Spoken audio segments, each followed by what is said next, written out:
And we are off Facebook now.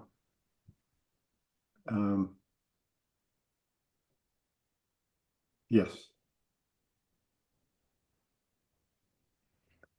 All righty. All right. I'm reading through comments.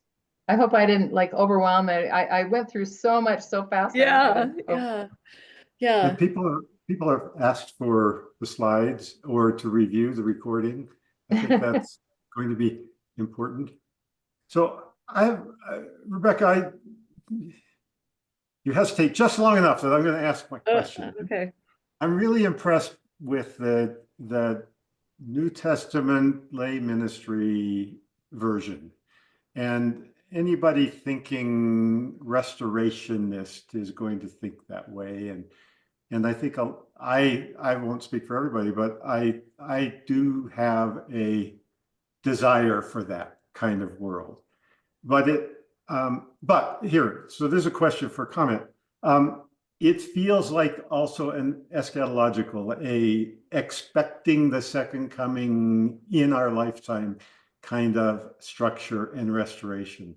And I have the sense that that's the way people thought in 1830, but that pretty soon after we get structure, organization, more Old Testament, which has the feeling of we're in this for the long term. We are, this is, we're structuring for centuries rather than for our lifetime.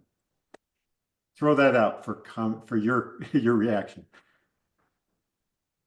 So you mean you're kind of expressing maybe David Whitmer's feeling that he prefers the lay Christian ministry to going back and bringing in the Old Testament as well, or are you? I guess I'm suggesting that is my inclination as well. That yes, Yeah. but I'm also suggesting that that it is most appropriate when you are thinking we are already in the end times, and that as an organization moves forward and starts grappling with we're in this for a longer period, then you get 1831, 1834, 1836 kind of structure and that it doesn't have just 3 people ordained, but more and more. I think that there's a real trend. I think there's a natural trend in the church. People are so hungry for an earlier lay Christian New Testament and mystic Christianity in Mormon religion and culture, and they're reaching out to that, like with Jana going to the Living School and working with Richard Rohr, and people are and Jody reaches out to a number of other forums as well, and I went to Gnostic Christianity for 15 years and then came back because I didn't realize it was there. I didn't realize how much was actually there. And I'm hoping that we're bringing it back because we've been so focused on the hierarchical authority that evolves with the priesthood orders and then with the temple as the place of priesthood. We have forgotten the power of our original lay Christian ministry, which was the church for the first year and a half. And how charismatic it was, and why Hiram Page is receiving revelations, and Oliver thinks he's a prophet, and they're good ones, and Joseph is like, wait a second, okay, yeah, we can all have seer stones, we're all seers and visionaries, but there's still one who talks face to face with God.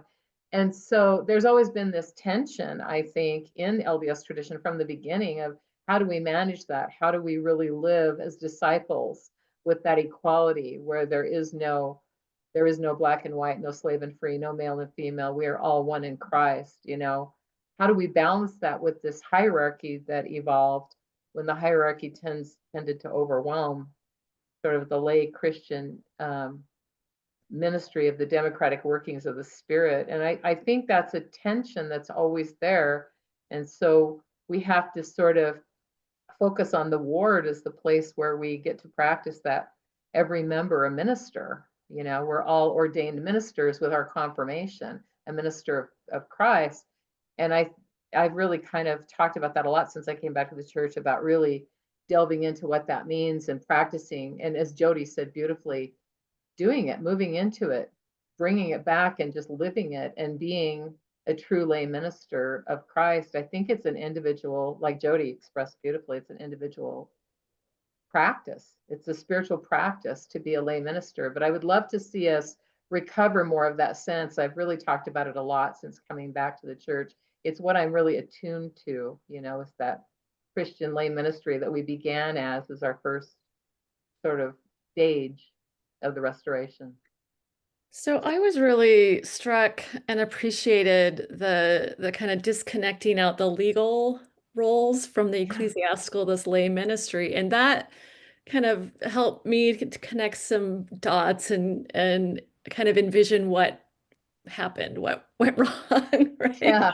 How we came to lose that, and and misread it. We've been and misread misreading it, that kind of legal overlay as the church is getting organized in this patriarchal society Yep. that has these kind of preset rules and structures, and the church is having to work within that, Yep. then gets boxed in by it, right, Yeah. over time.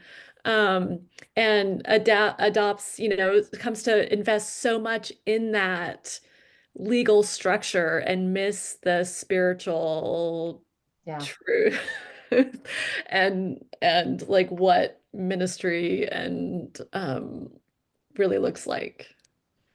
And really, That was really striking to me. And it made me think again too about, over time again, how much was lost with the universal message of Joseph Smith and this really kind of mystical understanding of the deep connections between among the human family, and that it's not just about these, particular lineages or your own family, that it really is this, we are all God's children. We will all need to be one for the earth to fulfill its purpose. Yeah. Yeah. Yeah, I'm really glad you keyed on that, because it's really important. We've been misreading it, looking backward, particularly through a patriarchal and a hierarchical lens, because Joseph Smith is really doing this radical shattering equality in the ecclesiastical structure that isn't being done at that time. And so in the secular legal side of the church, he's setting it up to meet those standards of that time. And it's men with legal authority to preach and to have a church. But within the ecclesiastical structure, from the get-go, from him and Emma going together to the Hill to get the plates and working together to translate them, and then as the first three top officers of the church in 1830, he's seeing women as equal and parallel, and they're gendered offices, but they're perfectly parallel. And so it's very progressive. Now, I would argue that we're not misreading in this way. What struck me when you were talking about that period and coverture, which I've been writing about and working on myself, is that the 19th Amendment is not until 1920. Right.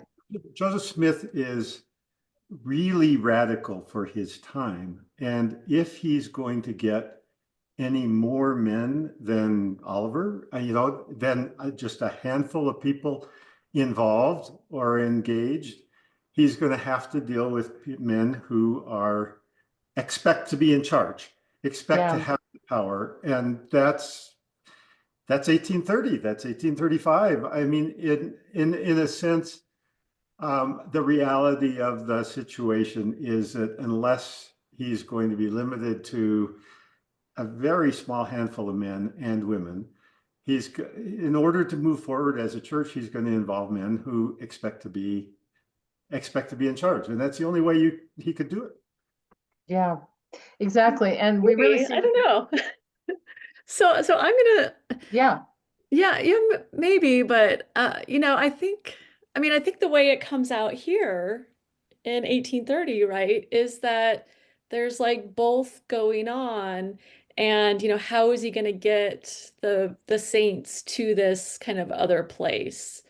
And there's a lot of experimentation. Like, in order to build a church, you have to get women, right? Yeah, It's women who are the primary churchgoers and right, who bring their families in. right. Um, They're and central. I mean, women are key to the Second Great yeah. Awakening. And Okay, so, and there's a lot of, kind of experimentation going on with, different types of shared authority and parallel, tracks. So, kind of that truth is in the air, Yeah, maybe. yeah. well, I think it's interesting to talk about the context of the time, which, I mean, context determines everything, but at the same time, we're still dealing with this. In our time, it's appalling, the conversations and the actions that are being taken right now in the church and the government and civilization to completely eliminate anything except those that are perceived as the correct leaders. So we're still dealing with this. And we're still dealing with how is it that you build or maintain or grow an organization, acknowledging that, the wealthy people or the capable people or the powerful people or charismatic people are going to want to be in charge. And I think we're still dealing with that same, problem with, here we've got a shadow quorum that's basically a law firm. And that has been strengthened in many ways that aren't official, when it could have been an opportunity to have an equal quorum, at least of women, Hmm. and the difference that could make in the building of an organization. But it would take a vision, it would take creativity, it would take an expansive view instead of trying to play it safe.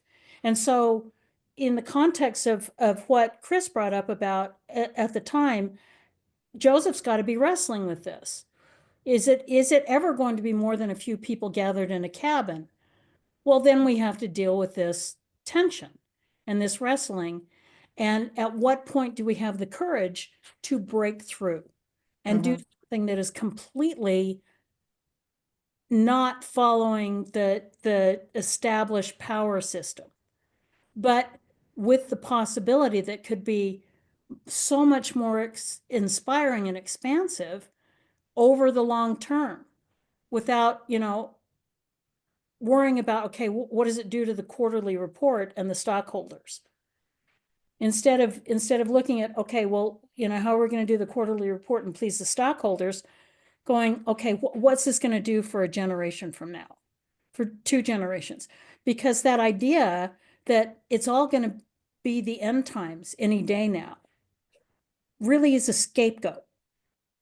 It's a, but we don't have to deal with this. We don't have to wrestle with it, because Jesus is going to come tomorrow. But as I grew up with seeing this cartoon that was in Dad's office of the bearded guy walking with the picket sign that said, "The end is not near, you must learn to cope." Well, that type of thing requires a creativity and a willingness to really see each other as essential to everybody. Hmm.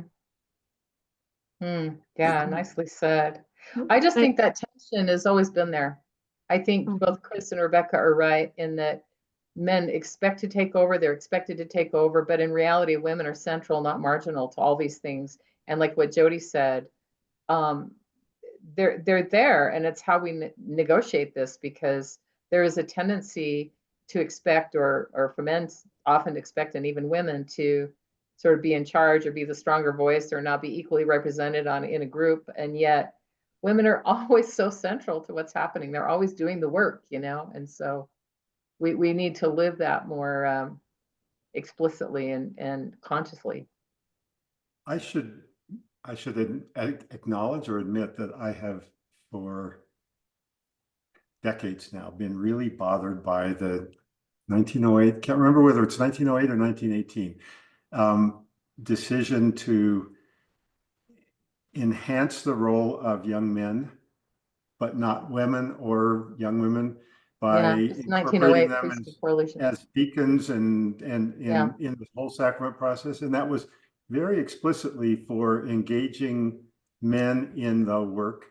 And a whole decision process that really bothers me, but it is a decision process. It is the lens through which I see the church making pragmatic decisions about how to engage and involve men in the work. And I think we've been harmed by it, but there it is. I see it happening regularly over time. Mm-hmm. That's a really important moment, Chris. It's 1908. It's when Joseph F. Smith institutes priesthood correlation. And J. Golden Kimball said it was because the women were outperforming the men in every sphere of church activity, and the male quorums were standing by looking awestruck. I quote that in the Introduction to Women in Authority. So it's a reaction to the fact that, as Rebecca pointed out, women are central. They're doing the work. They're going to town. The Relief Society was, had the grain saving mission and selling grain to people who needed it. And so it's this attempt, it was an attempt to activate the men because the men weren't very active. They weren't jumping in and doing what they could do.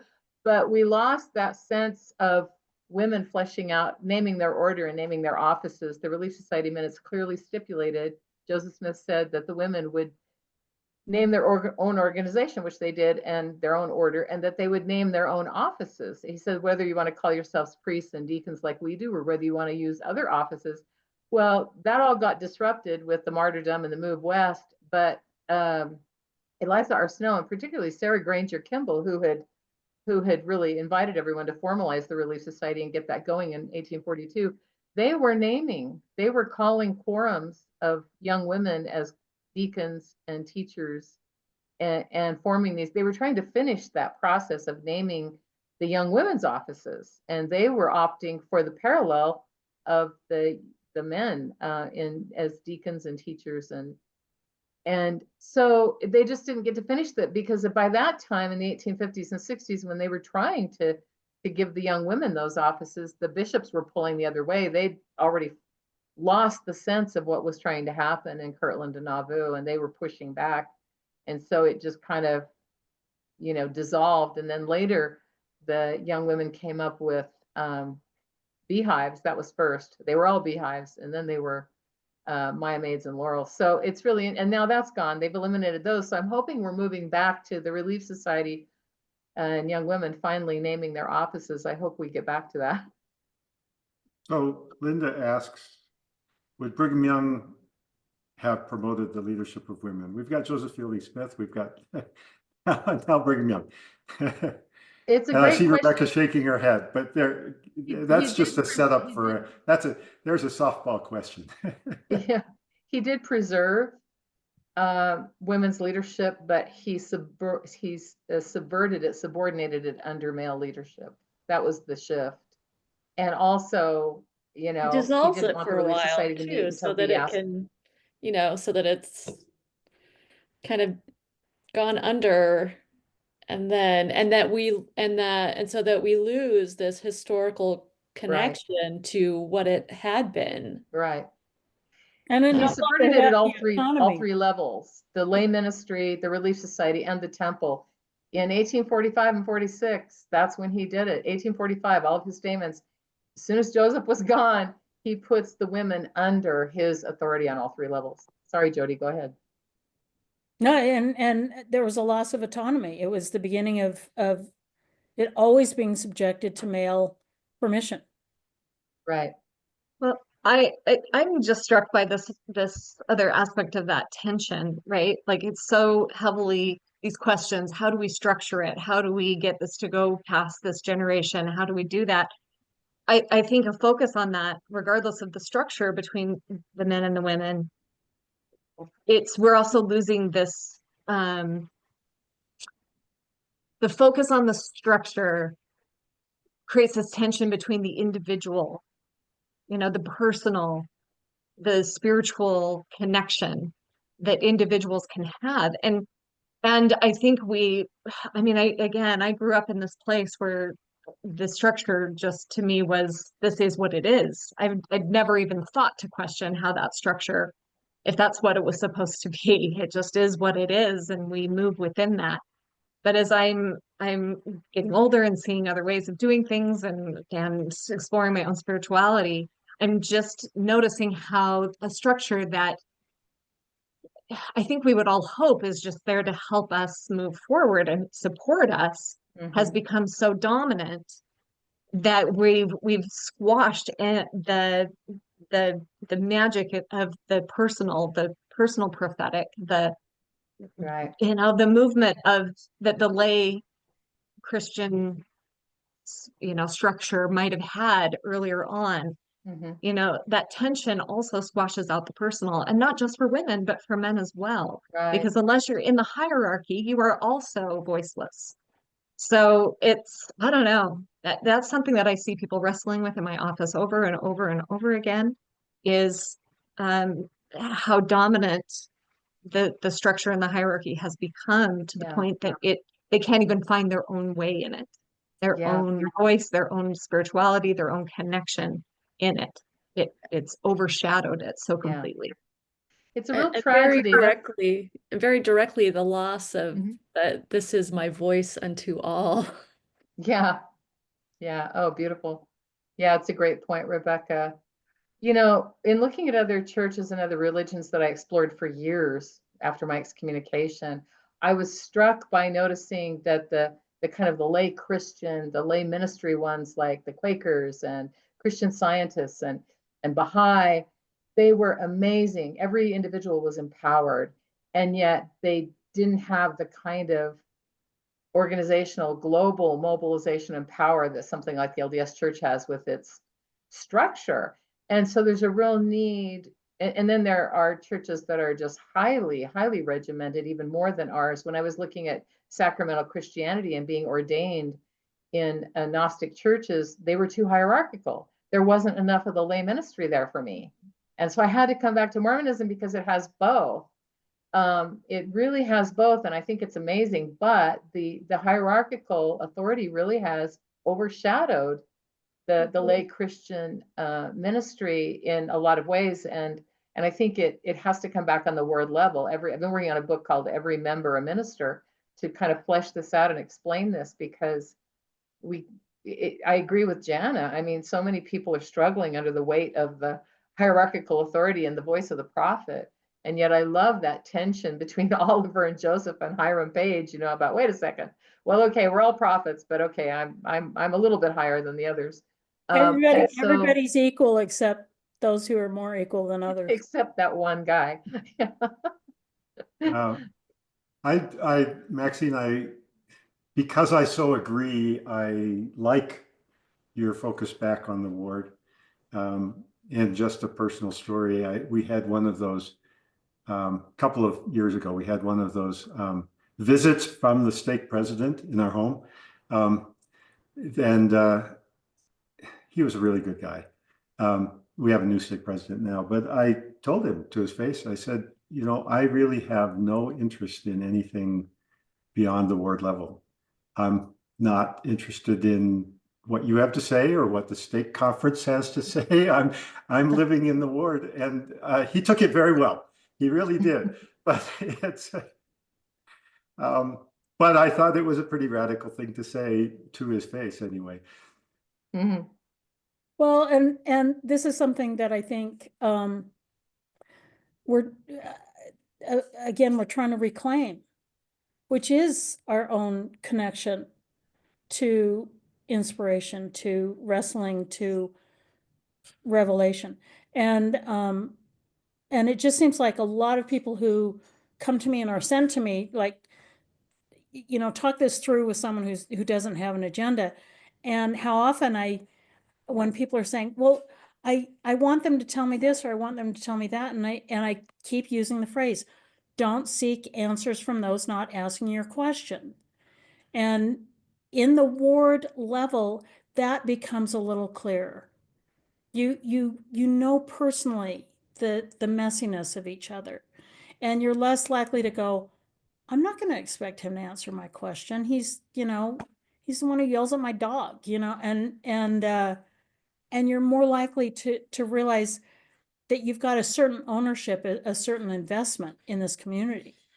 And that so often there's this overshadowing of this huge, distant, separate hierarchy, that people are just waiting until the right answers come from the general conference pulpit, instead of realizing they're probably not asking my questions, but I can ask them. And I can be directed. They're concerned about, the institution and keeping things running and keeping things funded and trying to retain membership. They don't have, and that's their job. And to somehow separate this hierarchical authority and see that it's distinct to their job, it's distinct to their calling, but it is not the same as your own authority over you and your own calling to be drawn towards this godlike transformation. They can't do that for you, and we desperately want them to. So getting to the point where we're kind of giving each other permission to be distinct, recognize they have their job, and right now, that's not where my questions are. That's not where my struggling is. Yeah, that's why I think it's so important to reclaim the lay Christian ministry on the ward level. The ward is the lay Christian church, and it's even modeled on the early house church. I noticed when I came back to the church after studying early Christianity that early house church model of the bishop, the deacons, and the priests is right there in sacrament meeting. That's the early house church. And we just need to bring the women back into that lay ministry with that parallel equality, so that the women sit on the stand too, and the beehives or the deaconesses pass the sacrament too, and the priestesses, that we've got a priest and a priestess blessing the sacrament, and we've got a deacon and a deaconess serving it, so that parallel equality comes back. But the model is there; it's right there in sacrament meeting, and it's a lay ministry where everyone preaches. When you stand up to give a talk or bear your testimony, you are in the role of the priest at the altar, the intercessor between God and the community. I mean, every member gets to go into to occupy the sanctuary in the position of the priest or the minister in other churches. And I love that. I love the lay ministry of sacrament meeting. That's where it's at. But I just want to see that inclusion, that parallel equality of the Christian lay ministry come back fully. Yeah, and that's what I want to see. I want to see people be empowered to be able to bring that kind of gift to their community, rather than just have it be a parroting of everything that I've learned. But how do we empower people to seek that internal power that is given them directly by God with no intercessor, so that they can share those gifts? Yeah, we are the intercessor. We ourselves. There's no one between us and God. I mean, we overlooked that, Jana, and it's amazing. It's like we have to go out and rediscover mystic early Christianity to realize that that's there, and we're missing it entirely. Absolutely. This brings me back to just this amazing point that you brought out, Maxine, that Emma is her own scribe for her own revelation. She gets to be the scribe for her own revelation. Yeah. That just really stands out to me. Stands out to me. I'm glad you noticed that, because there's more than one revelation in the Doctrine and Covenants that's kind of related, that's caused or created because of her. There's 25, and there's 26, and 27. They're all related to her. And then 89, the word of wisdom.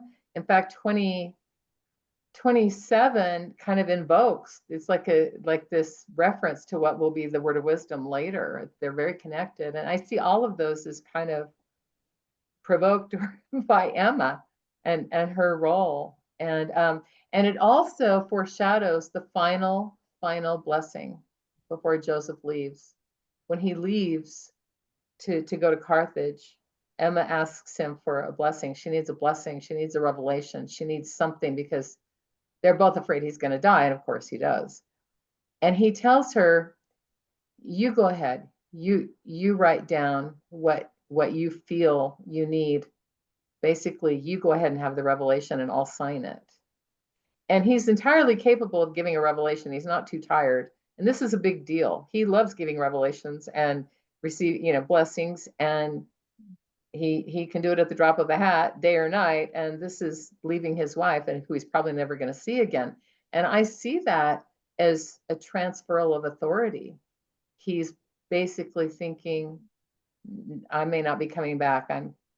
You come into your power, you receive the revelation, and I'll sign it. It's really interesting. I think that goes, Maxine, this is an interesting comment from Emily about, your son being told by a stake leader that how proud they should be that they have more power than the Pope. And I think, again, this idea that there's only a certain amount, and isn't it great we have more and someone has less because of this authority. And I think when this example of Emma, it's almost like an opportunity for her to go, I don't have to wait for someone else. I've got the authority, and the greatest authority any of us have is that kind. Yeah.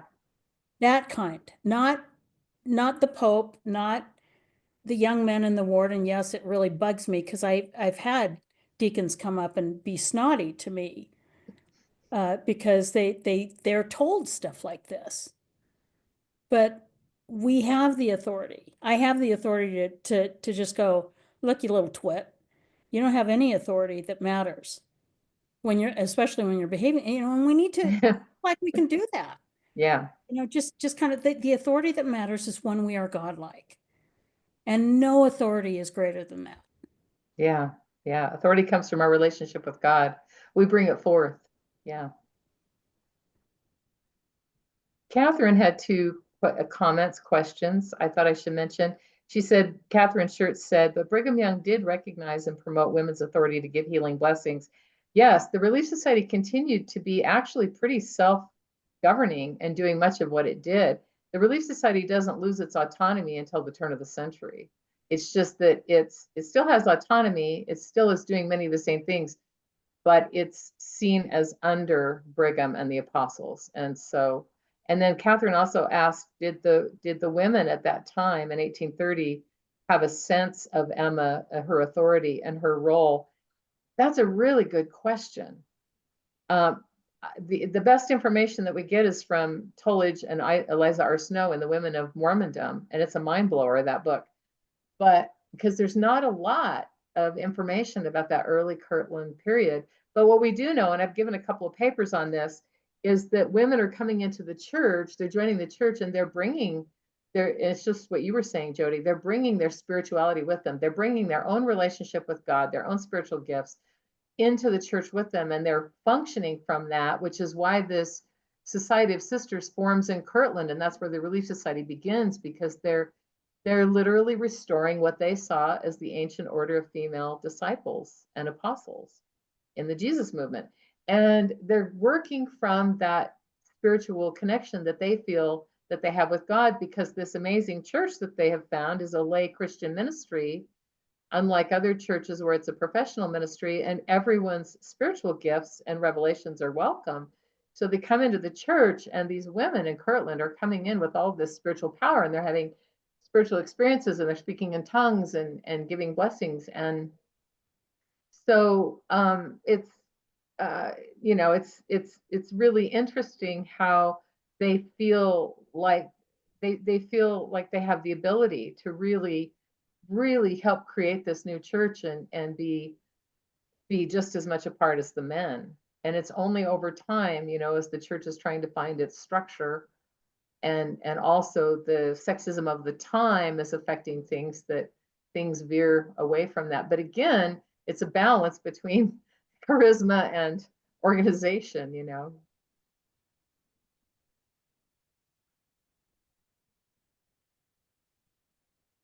I think it's interesting what happened. I think it was just this last weekend kind of a reminder of this.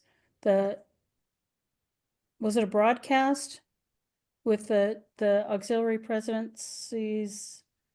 Yeah, And that's where I quoted Camille Johnson. yeah, They I were didn't. at the Red Brick Store, the Relief Society presidency. Yeah.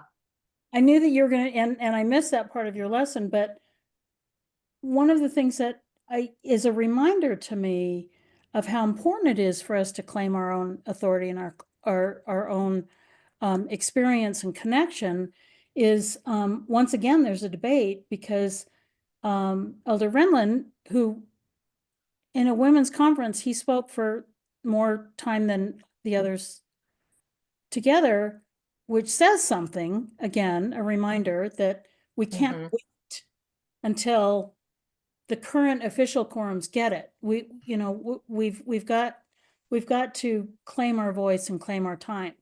Yeah. Once again, he was kind of suggesting what was proper about what we know about the divine feminine and how it's not helpful to speculate. And once again, I just think, we need to learn how to have the filter of recognizing no matter what we're hearing through their filter. Yeah. We're hearing through our filter, but their filter. And when people, especially who have some kind of official authority, don't yet recognize that it is never a part of someone's divine authority to tell someone else what they can and can't seek. Yeah, right. And to put a limit on their inspiration. So he was, learning how to listen to them, to recognize they're telling me more about who they are and who God is. Which is important. I mean, we want to hear from each other, our connection to God and our experience of God. That's great. But to never allow ourselves to be stopped or limited by that. Yeah. We're like enhanced in our connection and understanding of each other, but never, and once again, I'm not trying to minimize, but that's, oh gosh, that's just so cute that anyone would ever think that it's their place to tell someone else what they can and cannot seek. And I It's guess unfortunate. It's scribe happening of more. her own revelation. Especially when it comes to God, especially when it comes to women. I'm just gonna come back again and again to section 25. Emma gets to be the scribe of her own revelation. Right. And then she prompts other revelations, and then she gets to have her own revelation at the end when Joseph leaves. He defers to her. Basically, you're a seer, you're a prophetess. And he's just signing off. Yeah, and I'll sign it. Fully empowers her. Yeah. As his equal, which she has been all along. She mentors him. He is mentored by women. He's mentored by his mother and Sally Chase and Emma. She mentors him, and he knows that she's his equal. And that's why she says at the last Relief Society meeting that she has as much authority as anyone. She's the co-founder. She's his equal. She's his parallel in every way. She's his equal. And that's why she and Brigham clash, because Brigham wants to bring her authority and the women's authority under his. I don't think we'd have a King Follett discourse if not for Emma. You don't think we have a what? Sorry, I didn't catch that. King Follett discourse, some of the greatest conversations about God. Yeah. If not for Emma. It's amazing. Right at the end, Joseph is just flourishing right before the end. He's just, there's just so much happening. Yeah. So Catherine Shirt says, on the other hand, Elder Renlund did talk about women speaking with the power and authority of God. The tension was there in his talk. Yeah, it was. Which gives me an opening. Maxine, that you and I could go on for an hour. So or maybe 3. So I won't.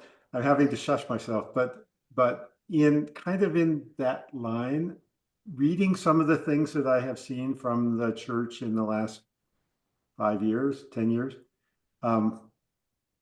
if I were in a position of decision making, which there are good reasons why I won't ever be in such a position, but I would read some of those instructions as saying at a word level, I'm coming back to the word level, at a word level, Relief Society president and the Elders Quorum president, their ministry is the adult members of the ward, and the bishop's ministry is the youth of the ward. And I can read that in current instructions. I don't see a lot of people exercising that kind of instruction, but I read that as a really big move in how we could be organized and operating at a ward level. Yeah, it's been really interesting, the recent changes. I really see us moving in the right direction in a lot of these changes that have been happening. But we still have a ways to go. We're still within that box of male authority over women that we can't seem to get out of. But yeah, I agreed with what Catherine said. I did see Elder Renlund doing both. At the beginning, I see him deferring to the Relief Society and the leaders and saying, we've heard from our Relief Society leaders, and they're kind of the, they're in charge. They're the experts on women.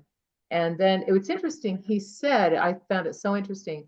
He said, I just want to mention that the Relief Society isn't like a social organization, and it's not a charitable organization. He said it's basically I can remember his exact words, but he said it's a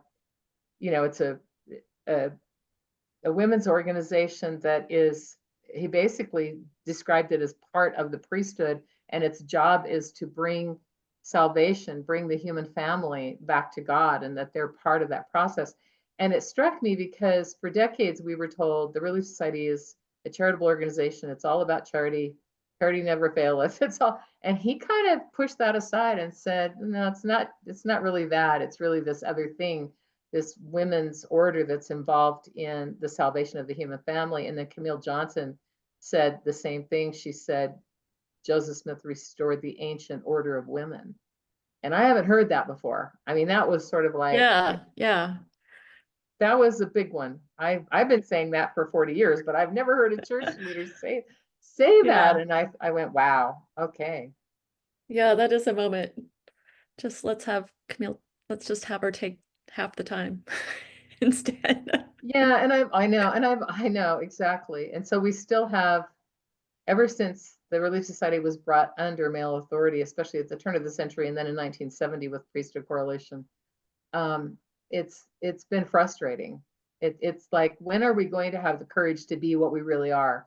When are we going to have the courage to know and see and be the radical, mystic, lay Christian church that we are, with every member a minister, and every member who goes to the temple is a high priest or priestess endowed with the fullness of the priesthood between them and God? That original endowment was intended to endow each individual with the fullness of the priesthood and all of the keys, so that they would be fully open to God's direction, and every man and every woman would be functioning as a high priest or priestess, as they used to do in the ancient temples, as the one who goes into the temple and communes with God. That was the whole point, was to make every member a minister and every member a high priest or priestess who could go into the temple and commune with God. And, I keep wondering, so many of us who've been working on this for 40 years keep wondering, okay, when are we going to get it? When are we going to get it? Jody gets it. Jana gets it. You all get it. Chris, Rebecca, you all get it. We get it. How many does it take to make a critical mass? Well, I have to say, I had to go outside my tradition. I had to go outside where I was to see any of it, even though I was a member of a ward, even though that's where the power is. You don't have the vision if you don't even see the possibility. Right. Nothing shifts. So it does take a critical mass of that. And the question is, how do we empower one another? How do we do that? That is just such an important point, because Jana and I had a very parallel path. I didn't see it until I immersed myself in Gnostic Christianity, and I was an excommunicated member learning how to be a minister and a member of the clergy. And Jana didn't see it till she got involved in the living school and worked with Richard Rohr on mystic Christianity, right, Jana? It's like we had to get out of this hierarchical box that we were in order to see what was really here the whole time in that amazing, lay ministry. Yep. I had to go to a place where other people were asking the same questions from their tradition. Is the only one from Mormonism there. and just recognizing like, oh, this is a human thing. Oh, humans are trying to enact this stuff with God. Oh, it took me being able to see the larger human stream Mhm. to be able to come back and understand my own power within it. But it's so difficult to reach in the way that we're raised, in the way that our programs are run.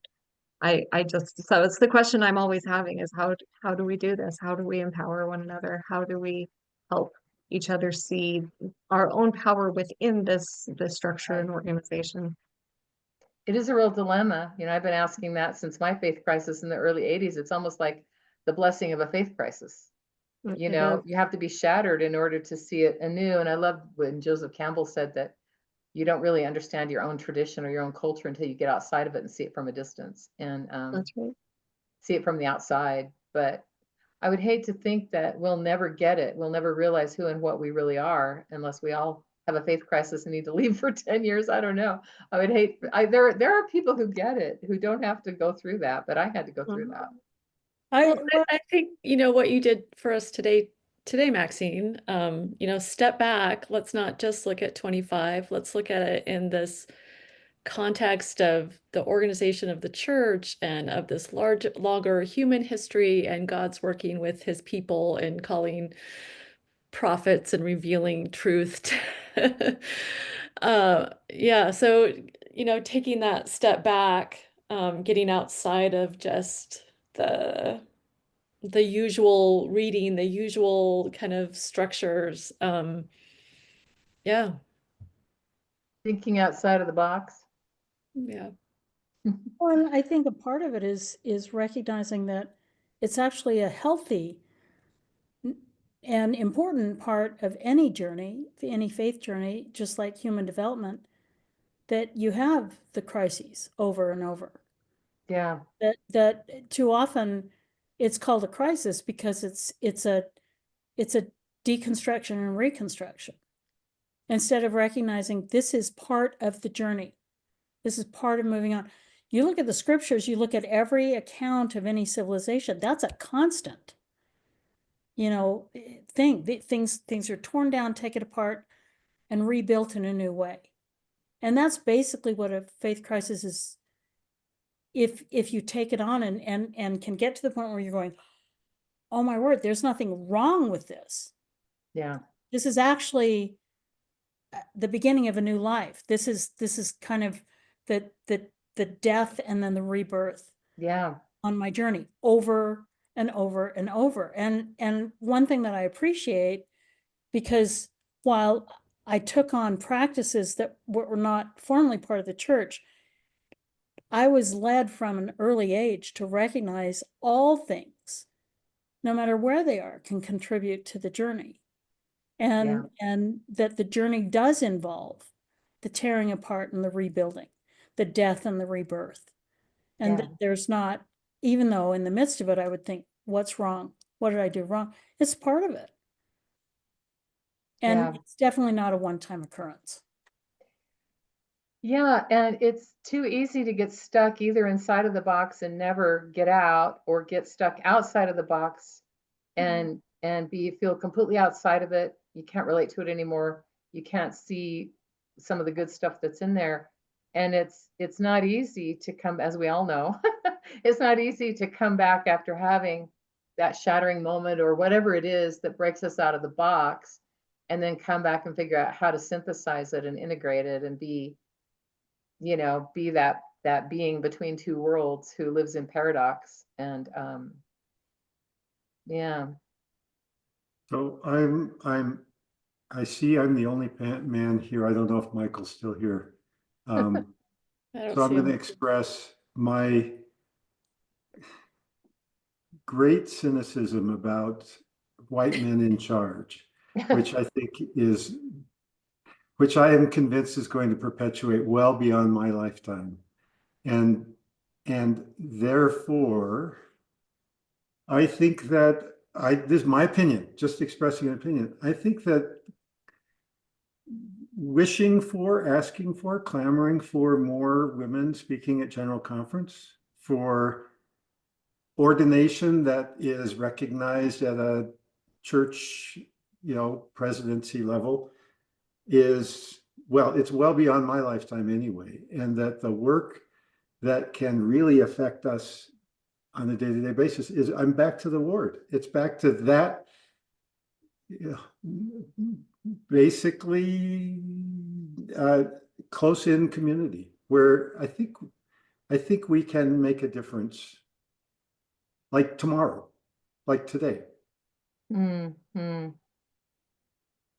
I And, love and that. I'll just say, I think that the way we can do that, because I agree with that, it is on the word level. And it's going beyond just doing our duty within the ward. It's bringing our humanity to the ward and allowing other people to bring their humanity to the ward.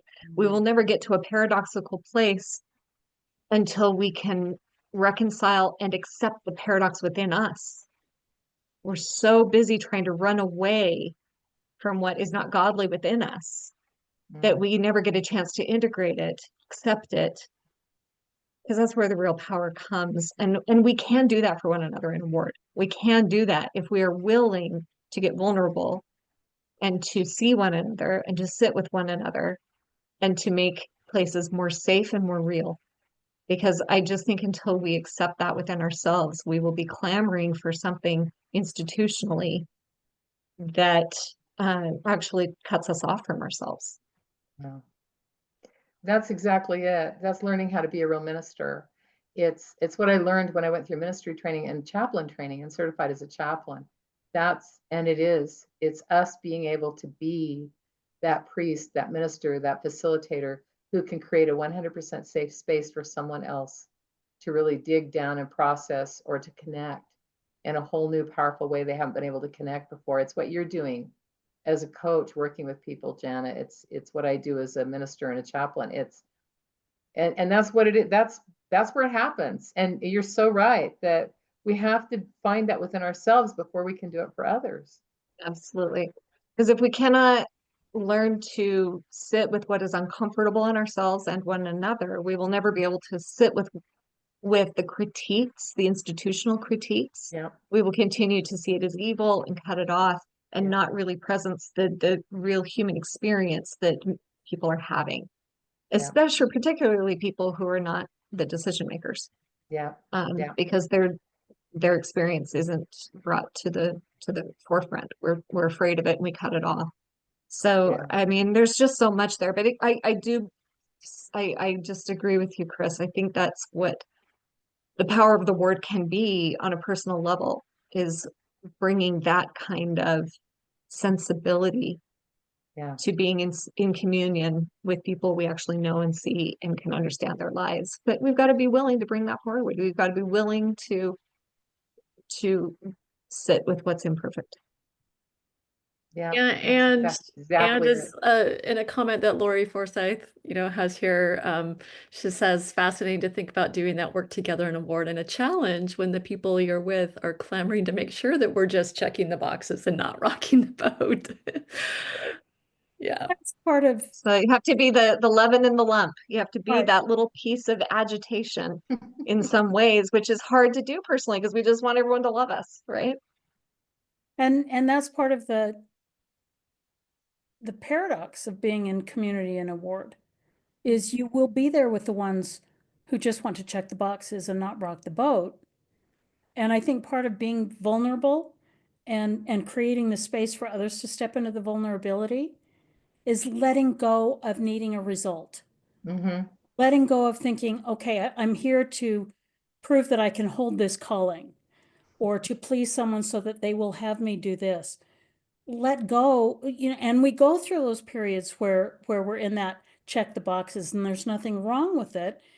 For the most part, it will kind of take care of one aspect of the ward, but to be in this, step into the space so that you are going to church not to check the boxes, but to see, I wonder what adventure I'll have today. What opportunity will I have to share a part of myself that I'm wrestling with?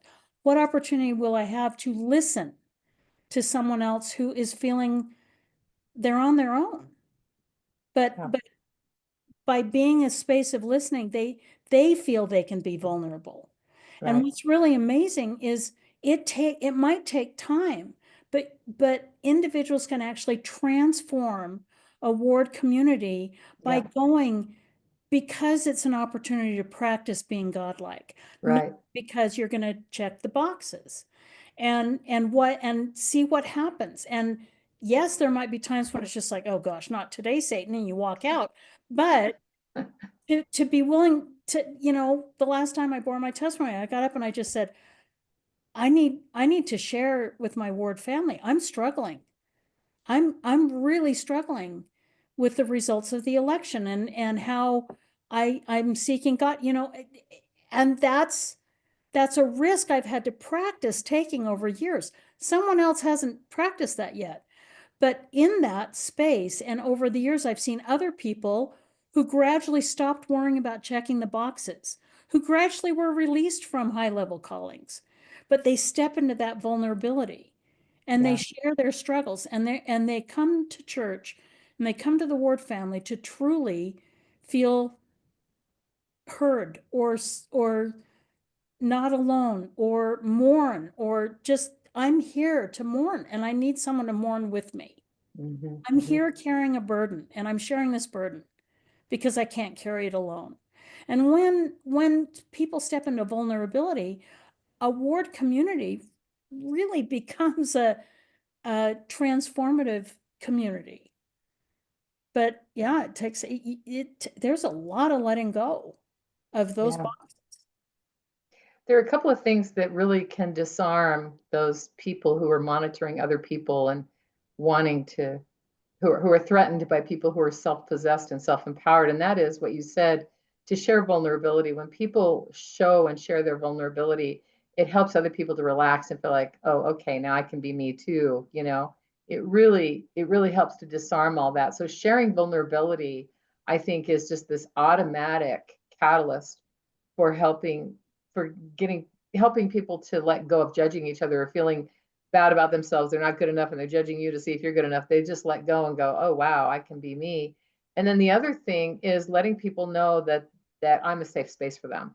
I mean, people always, for 12 years now, people say, how can you be a feminist and go back to the church, and the church is awful and people are horrible to feminists? And yeah, all that is true. So they think, well, how are you able to do it? What kind of concessions are you making? Are you just, a yes person and going along? And I'm like, no, I give everyone safe space. They know that I am safe space. I'm a minister, I'm a chaplain. They can be whoever they really are. They can say whatever they want to me. And they all know that. And what's been amazing, I mean, it just it disarms things. And I've been amazed by some of the things that I've been able to facilitate and do in this last 12 years. And I've been amazed by how many people will share their own private struggles, including church employees, people at PR, and church leaders. They'll share with me, oh, they feel safe. They're like, okay, I can say what I'm really thinking and feeling right now. And I've been amazed by how much people have opened up to me and what they've said, because it is safe. I will never repeat it. It's sacred. It's confidential. This is their struggle of their soul, but I want them to know they are safe. I don't have any answers for them. I'm a safe space for them to dig and find their answers. That's what I learned in chaplain training. And I am that one space they can come to no matter what's going on, no matter what. And I'm safe, and they can process it, they can share it, and it won't be shared with anyone else. Maxine, that I love that. We've had conversations, but you may want to come to, whether you count that as your closing comment or have another closing comment. Rebecca and I were just exchanging a note about who's in charge here. We've been about an hour after chat, and then Rebecca sends me a message saying I have to go. So I'm here saying an hour is probably good, and we all need to move on to other things. But if you want a last line, why don't you have a chance? Here it is. And then we'll be thankful and grateful for what you've given us, and close this session. Oh my gosh. Everybody said it. It's what everyone said. Be that spiritual, be that minister, that lay minister of Christ that God knows you are, and you feel a need to be, or desire to be. Be that voice of God, no matter what, and bring that, enable that shift to happen in your relationships and in your ward level. It's amazing how much we influence each other, even just with the tone of our voice.